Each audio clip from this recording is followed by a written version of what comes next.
ఆంధ్రప్రదేశ్ రాష్ట్రంలో పోలీసులలో అంతర్గతంగా ఒక చర్చ మొదలైందా అంటే ఇప్పుడు అవుననే సమాధానం వస్తుంది. మాజీ ముఖ్యమంత్రి వైఎస్ఆర్సీపీ పార్టీ అధినేత వైఎస్ జగన్మోహన్ రెడ్డి గారు తన పార్టీ సమావేశంలో మాట్లాడుతూ ఒక డిజిటల్ లైబ్రరీని ఏర్పాటు చేశాం. త్వరలో ఒక యాప్‌ను తీసుకురాబోతున్నాం.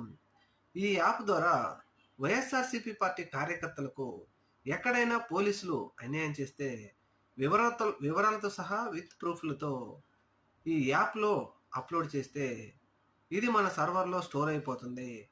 మనం అధికారంలోకి వచ్చిన తర్వాత వారిని చట్టం ముందు నిలబెడతామని ఆయన చేసిన వ్యాఖ్యలు ఇప్పుడు పోలీసు వారిలో తీవ్ర దుమారం రేపుతూ ఒక అంతర్గతంగా కూడా చర్చ మొదలైంది.